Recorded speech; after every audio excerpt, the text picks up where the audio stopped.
Welcome to Tough Talks by the AFC, and I'm here with two guests, YJ and Matt. Introduce yourselves, man. How are you guys doing? All right, I'm YJ. I run AFC Wallpapers on Instagram and Twitter. I'm a huge Arsenal fan, as you can probably tell, shirt on. And yeah, I edit for a few players. I just do casual editing as well. And yeah, now I'm here, innit? Hi, I'm Matt. I do just as once again a big Arsenal fan. I'm Matt J AFC on Twitter. Use social media a lot. Just finished with university, doing some work with Striver, and yeah, just enjoying everything at the minute, enjoying the football and everything like that. So yeah, excited to be on. It's good to have you guys on, man. I've been trying to get some guests for this podcast. And yeah, man, obviously we're starting up, so it's good to have you guys support the thing. And let's talk about football, man. Let's talk about football, bro. Because, hey, especially the fixtures that were released today. Obviously, we're all Arsenal fans, so let's talk about the Arsenal fixtures first. Our first game being Wolves at home, but the rest of the five opening fixtures are looking mad. Hey, YJ, what are you saying for those fixtures? We've got Manchester City, we've got Tottenham, we've got Aston Villa and Brighton as well as Wolves. How you feeling? Yeah, can't lie. Wolves obviously is a good opening. I think that's something we can deal with. Not easily, but obviously being at home, we have that kind of advantage. Villa, we know that's our bogey team. That's going to be a bit of a struggle, especially away at Villa Park. We'll have to see how, we can recover from the mistakes that were made towards the end of the season, but we'll see what happens there. Brighton, we've been better against in recent seasons, I should say. Like, obviously, we've had our history, Guendouzi issues, both pages being a menace, but we're getting better there. So I do see us potentially winning that. And the North London Derby in September, we know how that goes. It's always a thing now. We have an early North London Derby and we love to see it. This time being away at the Spurs Stadium, atmosphere is going to be great. And you know how it goes. We're always going to back ourselves to win that. And then City away, that one's going to be tough. But a fixture like that early on does set the standard for the season. So I do see us, really putting up a fight there, especially coming off of hopefully a North London Derby win. And then Leicester afterwards, we'll see how they do at the start of the season and what they do with transfer business, because obviously they have FFP issues as of right now. So we'll see what happens there. Matt, what are you thinking? Yeah, pretty happy to be fair. I think it's quite the start, isn't it, really? Having City and Spurs away back to back is pretty brutal. But I think at the same time, I've kind of been wanting us to have City away first for a good while. We had City away, I believe it was 2 years ago. No, we had City away, I think it might have been 5-0 last time we had City away first, which is not not really what you want to see. But I don't really want to be playing City later on in the season if you can help it, because you don't want everything to be riding on that game. Of course, that's been the case and that can be the case. And if that happens, then we've obviously got to prepare for it, etc. But having that game early on in the season, I think is quite nice. I think it's an absolute miracle that we're finally playing at Spurs' stadium first, which once again, I'm also quite happy with that. I don't mind it. Brighton at home has always been a bit of a traditional bogey fixture for us. So that's an interesting way of opening the season too. And Wolves at home, I mean, I think it's nice to have that Wolves at home first because Wolves are a good side, but they could almost be that like, not just go straight into Villa away or straight into City away. It's almost like what we've had in the last few seasons where we had, I believe it was Palace away opening day of the season 2 years ago, and then we had United away a few weeks later. This time round, we've obviously got the Spurs, the City, and the Villa away, but we've got Wolves to ease us into it. Not that any fixture's easy, but you look at any of our fixtures and you're like, damn, that's a pretty difficult time. But I'm pretty happy. I'm very happy with our run in, which I'm sure we'll talk about. Cities is equally as friendly. We have to go to Anfield 3 games from the end, which is quite interesting to say the least. But yeah, how do you feel about it as well? Bro, I can't lie. I don't like opening the season with this because, especially like if you look to last season, I'd say we started the season a bit slow. Obviously, we were trying to evolve as a team, and Arteta was adapting with new tactics like to start the season off with, so our players were getting used to it. New signings as well. Luckily, we had Rice throughout the whole preseason, so he could get it right during preseason, and then we could go ahead. But guys, Spurs and City back to back with a Champions League game in between. By the way, that's where it's, because I think obviously with the new format of the Champions League, it's like a league format, so we are gonna have to go all out in those with those three games. It's just not nice. It's just not nice. Hopefully we get the season strong. Like 2 seasons ago, we all know the vibes where Arsenal versus Leicester City at home, Gabriel Jesus doing a madness. Obviously Saliba scored the own goal, but the fans picked him up. Like, it was good. It was good times, and yeah, can't lie. I would love for Arsenal to get 15 points. Obviously, any team would, but do you know how insane that would be? Like, imagine we start the season off with wins upon wins upon wins against those teams. That's set, as Matt said, it sets the standard. We can go ahead for the whole. It's momentum that's built up, guys. Come on now, but obviously now let's talk about the running, because I'd say we have quite a favourable one, but City obviously do have crazy games. But in fact, before we go to the title running, I want to talk about City, because they have a very hard February. As in, I think they have Arsenal, Newcastle, Liverpool, and Tottenham. Those 4 games, that whole month is quite insane, bro. YJ, what you saying about that? What you thinking? It's treacherous, I can definitely say that. But we know how Pep can be in these kind of big games. He's obviously got rid of his whole overthinking gene that he has in, big finals back in the day. And City know how to handle a title race better than anyone. So in the position that they'll be, where they'll either be first, second, or third by then, probably, Pep will have something to say and something to do regarding all of those games, and obviously try to get the best results possible. Matt, what you thinking? Yeah, I think, as I said, City's running is a bit, it's definitely of our level of running, but without the Anfield trip, which I think Anfield 3 games to go is quite a big one. Of course, we remember famously us winning the league at Anfield. Maybe that happens again. We'll have to see.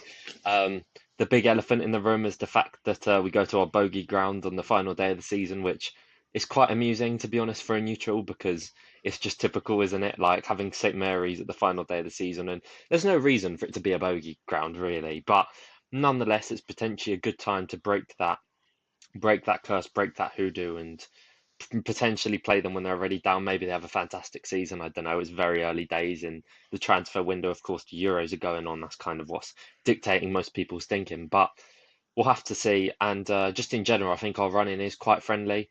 As I say, City's is too, which is, of course, what you'd expect to be the only team which really matters in that regard. I think we've got quite a friendly December, and then pretty much every other month is a bit brutal.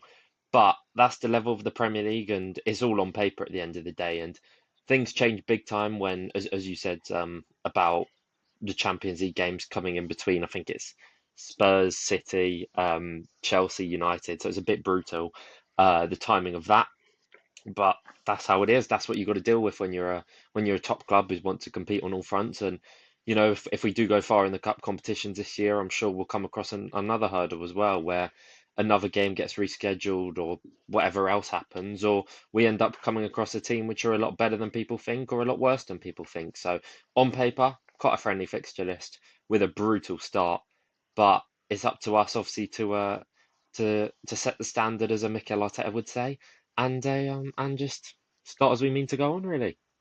Nah, 100%, because you mentioned there the standards. Do you guys think that we can start the season off like as good as we can? Because obviously with new signings, in fact, let's go through the signings that you think will happen, because that obviously links to how we're gonna start the season. So if you guys had like three signings to make, we definitely make more, but just 3 big signings to bring into the club. Who you bringing in? Let's start with YJ. Um, I'm gonna have to like factor out money as an issue here because I know this is borderline impossible unless we make some insane sales. But one player I really, really want to see here is João Neves from Benfica, the 19-year-old centre mid, unreal engine, great like technical dribbler, and so press resistant as well, despite his stature. So he's a player that would suit that left eight kind of position for us so well. And then in recent years, we've obviously seen Saka's been worn out and beaten and bruised every season, and now he's carrying injuries through seasons. Like we need to find a good alternative option, and I think the best on the market would be Johan Bakayoko from PSV. Obviously, he terrorized Kivior in the Champions League earlier in the year, and since then I've been a huge, huge fan, and I would love to see him here. And then as for the third signing, I've actually there's really two names in mind because in the event that Ramsdale was to leave, hopefully not, but we don't know what's happening there. If he was, I would love to see Dion Ramage from Ajax. He's a very similar profile to Raya in my eyes, and then I would love to just see that development between them because Ramage is still only 22 or 23. So having him here to develop over the years would be a really great move. But we also do have a great selection of keepers in the academy. For example, Alexei Rojas, I would love to see him climb through the ranks eventually. I think I'll leave it at that. I won't say a fourth one. We'll leave it at that. You've mentioned Alexi Rojas. I think he just got called up to the Copa America like for under 20s. So Yeah.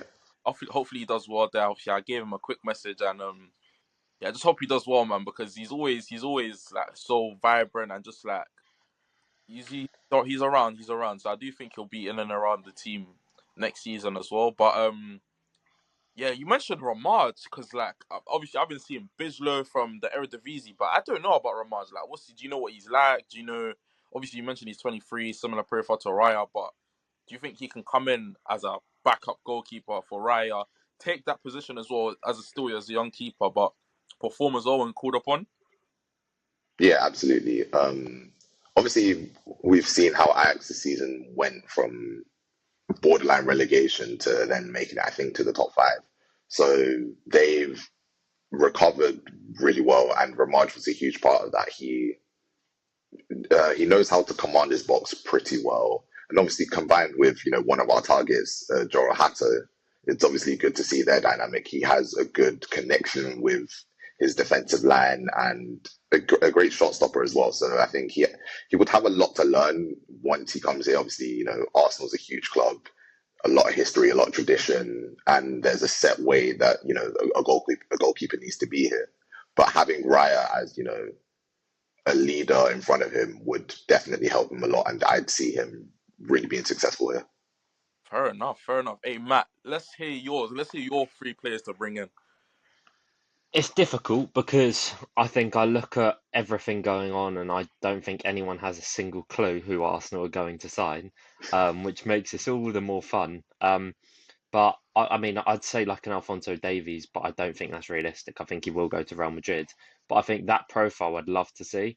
I think Theo Hernandez would be brilliant in terms of like a big money or like a big stature signing without potentially being ridiculously expensive because I believe I can't remember what it was I saw about his contract situation, but I think he's somewhat attainable. And failing that, I feel like an Anthony Robinson, if we wanted to stay in the Premier League, I think that would be a really nice signing. I think as a left back, I think that different dynamic left back is really important for us. If that left back can also cover as a winger, like a Davies, which is what would be a brilliant signing, especially then that would be great. But it's difficult to get that sort of versatility while having that main position quality.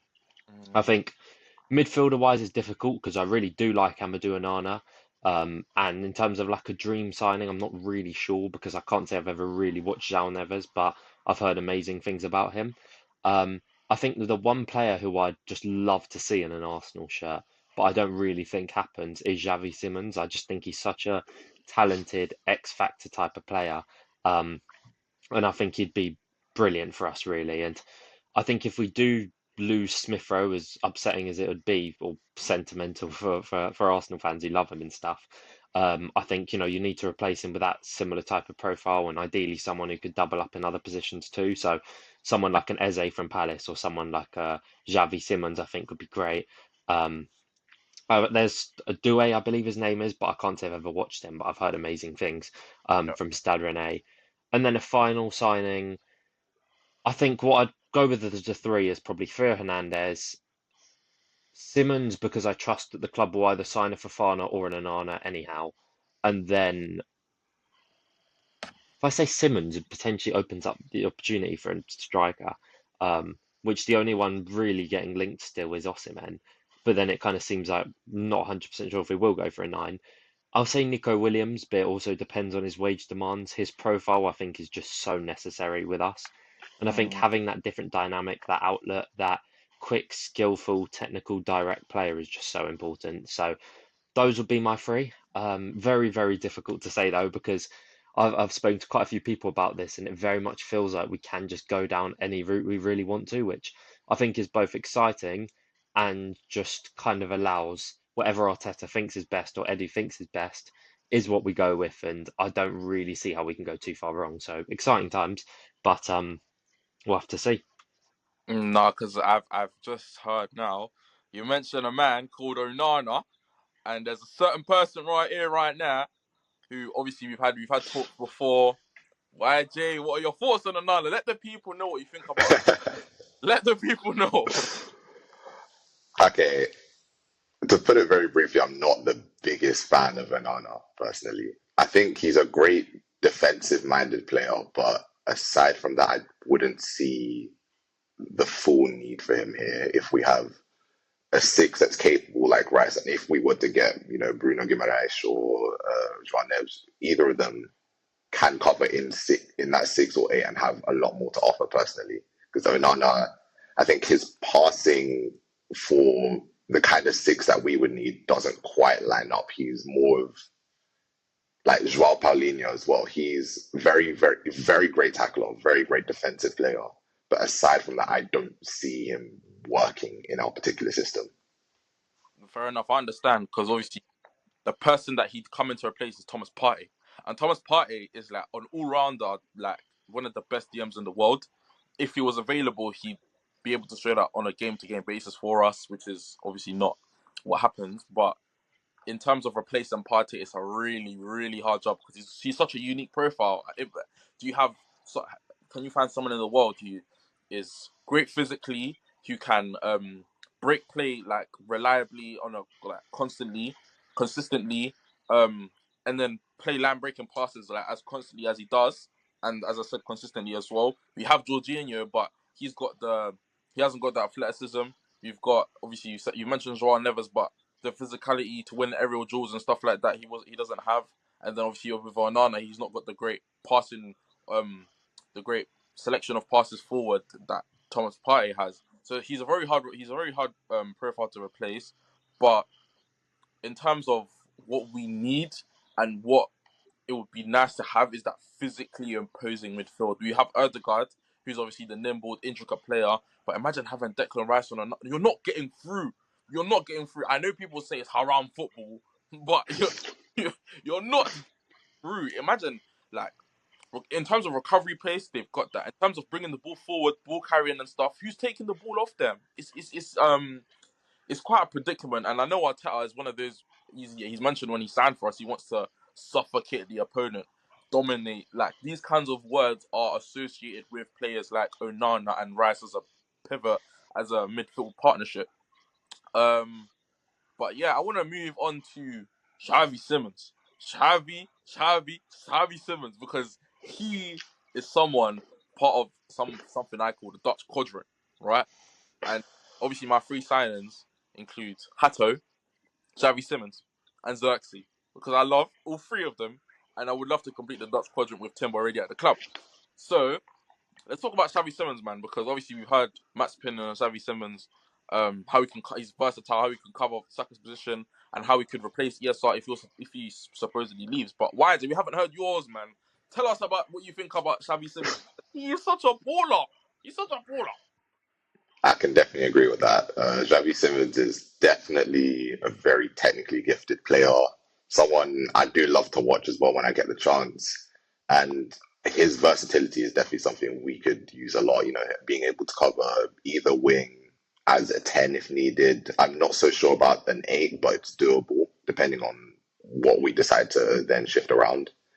But then, yeah, having a profile like him in the team just assists us a lot in so many different things. We can switch up so many different tactical approaches. And he's someone we don't necessarily have to build around, but we can implement almost anywhere. And I love that about him. Just PSG aren't looking particularly to sell him, but you never know what could happen. Yeah, I've been hearing little flies about loans and that. Like, Matt, do you know if there's any like loans that could be possibly happening? And would you take him if it's just a loan for one season? I think you're only going to take him on a loan if you have the belief that he'll be a permanent. And I think there's no reason that can't be. So what I saw from, I can't remember if it was Built the other day or it was L'Equipe, I can't remember who it was. But whoever it was essentially said that the reason PSG don't want to sell this summer is because PSV have like a huge sell-on clause of like 20-30% or something like that. So a lot of the money would go to PSV. So I think if they were to have a sale, they'd only want it to be the year after, I believe, after 2025 or something along those lines. I saw that article said that a bunch of clubs were interested in him, like United, PSG, Bayern.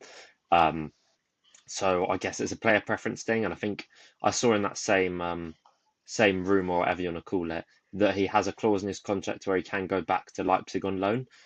So it's going to be a difficult one to acquire. And at the end of the day, I think if you get him on loan, you have the full belief you can make him a permanent because we're not the type of club who's going to take someone like a Xavi Simons on loan. But we'll have to see. It's a name which I think is probably more of a dream than it is ever going to become a reality, but we'll have to see. Nah, yeah, because I imagine having him at the club, man. Like his ball carrying ability, as Matt as well mentioned, the X factor he has in games. You saw the game against Madrid. I think it was the second leg in the Champions League quarterfinals, and he was just balling out for Leipzig, bro. Literally carrying them because Openda wasn't finishing, Sesko wasn't finishing. Like Xavi Simons was the one bringing that team forward. So it would be nice to have someone like that at the club. We need X factor players, and he could be one of them. But now let's move on to England, man, because we've seen two of our star boys play for him. But in terms of the overall performance, in my opinion, it wasn't shambolic, but it was just too lackluster in the attack, bro. But we do know Southgate's a bit he holds back sometimes. But what did you guys think of the performance? Let's start with YJ. What did you guys think of the performance from England? Um, it wasn't horrible, but it wasn't exactly, an exciting watch by any means. Because obviously the Euros started off, really high level, really exciting and engaging games. And then we get to England and it's a 1-0. We'll take it, obviously. But you look at our previous results in group stage games, it's all 1-0, 0-0, etc. We knew what to expect. And Serbia, I think, are also just a great side. So I wasn't expecting us, blow them out of the water. I've considered them as one of the actual dark horses, along with Austria. And I really do think, having a good like statement win there obviously is great. And obviously Saka performed really well, getting an assist that might have been credited to him. I don't really know because of the deflection, but either way, created a few chances, he beat his man a few times, had a great game. And overall, I think Declan Rice is obviously he's Declan Rice. There's not much more that needs to be said. He is top two DMs in the world, and that's not really up for debate. So I was happy to see at least we got the win. And then there's other aspects of the team, that could be, improved. We have the likes of Trent. I think he's being misprofiled a little bit as that number 8. I feel like obviously Walker is a great, defensive minded right back to have, and he can, be on the overlap sometimes. But I think having Trent at right back, being able to combine with Saka or switch the ball onto the other flank, having maybe Foden or maybe Gordon, as that transitional threat. Obviously, I would have loved to have Rashford there, but he wasn't called up. There's something there to be, utilized. And then obviously Trippier at left back, I don't know how to feel about that personally, but that's a whole other issue. Nah, yeah, because Trippier, I can't lie, Trippier left back. I agree with you, man. For me, it's just not for me. Like I don't see him there. We've seen Gomez play left back for Liverpool sometimes. Um, I don't know, but I wish we could have kept Jarrell Branthwaite from the squad. I feel like he could. he could have done something there at some point, maybe. But I don't like Trippier at left back. Reason being, because I just don't think with someone so I think he's very reliant on his right foot. And for example, with Foden there, to be able to you need to play balls into him so he can not stay at the left hand side consistently, but just provide the option with Foden, because Foden's obviously he's not the greatest transitional threat in the world. In my opinion, I think Gordon should start there. But yeah, I don't really like Trippier at left back. But Matt, what were your thoughts on the game? And yeah, Trippier at left back, do you rate it? Difficult one. Oh, sorry if you hear a big truck driving past right now. Um, but difficult one. I think it's pretty clear that we're sure it will get a lot better. The quality of player sure is. But I think if Southgate wanted to play this way, not taking like an Alfie Doughty is a bit baffling. Because you look at the dynamic which England are looking to go for, someone to stretch the pitch essentially, which I think is essential in tournaments. And if you are going to try to give Foden that free floater almost type of role where he can move around the pitch, doesn't really have a set position, and then you have the left back or the wing back holding the width, then you don't really want that to be Trippier. You'd want that to be like a Doughty, even if Shaw is out. Because for me, I think international tournaments or football in general now is so much about profiles than it is. Obviously, individual quality holds a huge amount of weight, but when you're England, with the quality England have, it's very much profile dependent, I feel. And you see, even though I'm not a big fan of France at all, or Deschamps, more to the point, to be fair, he plays the right profiles where he's not scared to drop, like Camavinga, for example, a Champions League winner with Real Madrid and one of the best midfielders in the world. He's not scared to make that decision and play Conte, who many people haven't seen, and he was sensational last night, which I'm sure we'll briefly talk about later. But I think with Trippier, as I say, I think the dynamic he offers, you'd rather it was like a Doughty or a Luke Shaw. But then if you're going to play Trippier, I personally would, as you kind of alluded to, playing Gordon as a winger instead of Foden. I think Gordon is just the exact dynamic which England really lack, and it's the exact international tournament dynamic you need.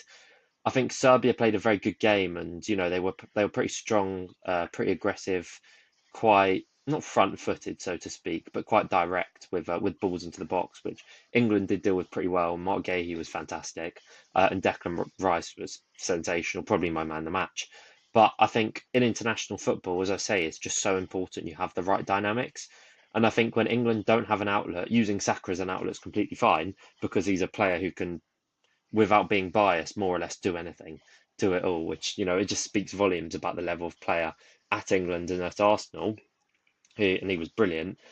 But I think when you've got someone like Anthony Gordon, when you don't take Rashford as well, Gordon is like the no-brainer guy to start, particularly the season he's had, the quality he has. And I get there's potentially a bit of reluctance from Southgate to play too many new players in a tournament, because obviously you've got Trippier playing left back, which is new from the last year or last World Cup, apologies. But although he's pretty experienced, and then you've got no Henderson or Phillips, you've just got straight away that Foden, Bellingham, and Rice playing together.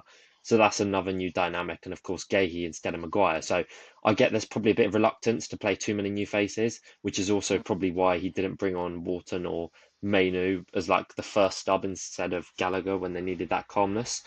But it's I think just in a nutshell, it's so important having that outlet and someone to stretch the pitch, and it makes not taking Rashford even more surprising, particularly with Euros player of the tournament last time for England being Raheem Sterling, who is that exact outlet to stretch the pitch and was so effective. So I'd think Gordon is a no-brainer starter, really. And then if you play Gordon, I think then you play Joe Gomez at left back, who's played it there for Liverpool quite a bit this season. And then you play Trent at right back, put him into his normal role, can invert as well. And then the dynamics, I think, are a lot better. But of course, it's Southgate's decision, and I understand what he was trying to go for with quite a free dynamic setup, which at the start felt quite good, and as it went on, felt a bit less, wasn't quite so effective. And I think compared to like a France, for example, I don't think the game was too different to that France-Austria game last night, except France created more. And the issue, I guess, is France almost just have those level above players. England have some world-class players, don't get me wrong. Obviously, your Rice, your Bellingham, your Kane, your Saka, etc. but France just have that Mbappe factor, which I think England could close enough replicate profile-wise with Rashford, but haven't, and just have that inevitability in these type of tournaments, whereas England almost kind of need to prove to people that they can do it on these stages, or at least in the latter rounds. Yeah, nah, because obviously England got such a talented squad, and for us to not, you know, impose ourselves as big threats, obviously in the first game is not the best thing to see. But in the end, you did mention, both of you, that we did get the win. So as long as we get those 3 points and we can keep going forward. But let's obviously quickly touch on the rest of the Arsenal players that have played obviously in the Euros. We've got Poland, we've got Ukraine, but let's talk about Ukraine as well, because Zinchenko was playing. But that game was cold, wasn't it? Romania were doing a madness. What are you guys thinking of the game? Just quickly, YJ first, yeah. Yeah, it came as a bit of a shock to me, obviously, because with Ukraine, they're one of the more known footballing nations out of the two, at least. And then seeing them essentially get hammered like that was a bit of a shock to me. I obviously expected a lot more from the likes of Zinchenko and Madrid. Obviously, Lunin did have his slight issues, and considering the season he's had, I don't think that's going to be a common thing. That was more of a one-off. But if that kind of shows anything that's to come, I'm a bit worried for Ukraine and Zinchenko. Obviously, I don't want him going home early because he is, a huge face of that Ukrainian side, and I would love to see them go relatively far. But you never know what happens in football. Matt, what are you thinking? Came home, and in like the 50th or so minute, normally I'd just have like the other 2 p.m. game if I'm not out on my phone and just watch it, but I hadn't watched anything. And I saw it was 2-0. I saw the first goal. I was like, wow, that was unbelievable. And I think it epitomizes the Euros really, when you have games where it might not be your traditional underdogs, or sorry, your traditional like favorites dropping points, but it's underdogs who you just never know what game is going to be the game which supplies all the fun and all the enjoyment for neutrals. And imagine being a Romanian right now, the pride you'd have. I can't remember what stat I saw. There's like their second win. I'm not sure. At international tournaments, but the pride to qualify, and then the pride to go and beat Ukraine, who, if you look through their team, they've got a lot of players who play in, not just Europe's top five divisions, but high up. You've got, I believe it's Dovbyk, who played for Girona last season and they came second, and I think he got top scorer. You've got Tsiganikov, who also played for Girona, Mudryk, Chelsea, Zinchenko, Arsenal. I think it's Sidakov. I believe his name is, pretty promising young player. I don't know much about. I just know he's a promising young player. Stefanenko, I think, has always been a fixture in that Ukrainian side. And then you've got Matvienko, who was linked to Shakhtar, to Brighton and Arsenal years ago. So you're talking about a lot of incredibly well-known names, and then like Yarmolenko and stuff on the bench. So it just shows, having the names doesn't exactly mean you're going to do it in international tournaments, or I guess against, the lesser named nations, players which people haven't really heard of. Of course, you've got Radu Dragusin of Spurs now, but I think that's pretty much the only player people could name in that Romania side, which is it's amazing to see. It really is amazing to see, just surprises like that, which I think, for me personally, I don't know about you guys, is kind of what you want to see in European tournament or Euro Yeah. or international tournaments. Just the enjoyment, surprise factor of these tournaments. Nah, because atmosphere is a big factor. We saw that obviously with Romania when they scored those goals. Mental, mate. Stadium exploded. The amount of yellow I was seeing, bro, it was crazy, fam. Like everyone was just jumping and screaming. You just love to see that stuff. You just love to see that stuff. Obviously Poland, Kiwior. I think he put in a decent performance against Netherlands. Obviously they lost the game, but I think he did a job. Hey, YJ, what are you saying about him? Did you watch the game? What are you thinking? Yeah, I did get to catch the game, and Kivior, obviously, as that left-sided centre back, is his preferred role. Obviously, he can, fill in at left back or in DM if we need him to. But seeing him playing for Poland in previous games, and obviously against Netherlands, you can see he's very well suited. He knows what he's doing. His passing range is still something I think is criminally underrated, for the type of player that he is. And then he's just overall a very good member of that Polish squad, because obviously they have a lot of individual quality. Obviously, you can't question that they should be able to make it relatively far.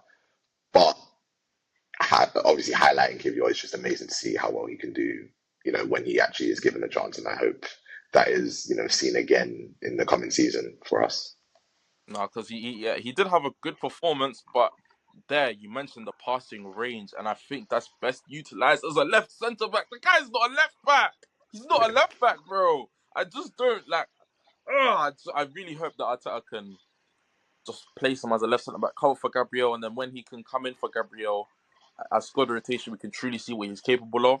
But yeah, good performance. He didn't have Lewandowski, so it's a good fight for them. What did you think of Kyrgios' performance, Matt? Yeah, I thought he was good. I think I got a bit thrown off because I was expecting him to be wearing his traditional, I think it's number 5 for Poland, and I couldn't really find him to start with. But no, he looked good, comfortable, as you say, great passing range. And I think in general, he's not really a player who's suited to defending the wide channels. He's a player who, as you say, he's better as a left centre back, no doubt, and he's a very useful profile to have. And if we can get better at defending those wide channels, I think that will also help him if he does, play as a left centre back for us. Obviously, there's been links with him going back to Italy. I mean, ever since we signed him, Milan and, well, particularly AC Milan have been all over wanting him to come back, according to Italian sources. Not come back, sorry, just join them. But I think his profile was great. And his only main weakness for me is just those wide channel defending. And I think in Arteta's system, particularly as that left centre back, there might be times where you are solely defending that left hand side on your own. So that part might be a factor as well. And of course, that imperious partnership of Saliba and Gabriel was quite difficult to break. Yeah, but I just wish he could find himself more, because I do feel he's a bit shy sometimes. Obviously, personality wise, he's a bit shy, so I think it translates to his game sometimes. But hopefully, I don't know, the confidence. Just hopefully he gets some confidence, and he just looks better next season. But hey, Havertz, Kai, Havertz. Everyone's talking about White's and Musiala, bro. Everyone's talking about White's and Musiala. People, I think there was an edit I was watching on TikTok, and they were saying, "Oh, 2-man step." Bro, it's a 3-man step, man. Havertz is there, bro. What are you talking about? What was his performance saying, man, in the Euros and the opening game as well? Hey, Nigel, what are you thinking? Yeah, obviously, bit of background. I've been a huge Havertz fan since God knows how long, back in his Leverkusen days. On my personal Instagram, it was my profile picture and everything. I was obsessed, man. But yeah, obviously, I was really happy to see him, scoring from the spot and getting an assist as well. It was just a great overall performance, and I really love seeing him as a 9. I think that is where he's best suited in most systems. And yeah, I've said this before and I'll say it again. If we start him more consistently at 9 next season, I guarantee he will be, pushing 30 goals and assists in all competitions. And I'm going to be, really, really happy to see that. Obviously, I think he started, was it 13 games last season as a 9, got 15 goals and assists, 8 goals, 7 assists. And, he can put out numbers. Obviously, it's good to have an alternative option, a different profile. For example, if we got Sesko, that would have been nice. But to have Havertz, as our starting 9, I'm here for it. 100%, bro. Because this is we think on the same wavelength, bro. Because people are bringing awesome, man. Like, why are you spending £100 million when we spent 65 million on Havertz while paying him 250 something K in wages, bro? Like, this guy's a striker, and I think we all need to understand it, bro. We're not trying to do another big money on another striker, and I think Sesko was, as you mentioned, would have been a beautiful option. Project striker with the talent he's got, mental. But Matt, what are you thinking about Havertz's performance quickly? Like, what was it saying for you? I think it's interesting. I think with his performance so far, I thought he was very good against Scotland. I believe he's the only player in the tournament to have more than a goal contribution. So there you go. Very good. Like as YJ said, in terms of being like a big Havertz fan, I'm kind of similar. But I also did have my reservations when he joined Arsenal, like most people. But I think the big thing for me, which I kind of want to see a bit more too, and it might sound a bit hilarious, but I want to see how he does in midfield after a season and him playing further forward.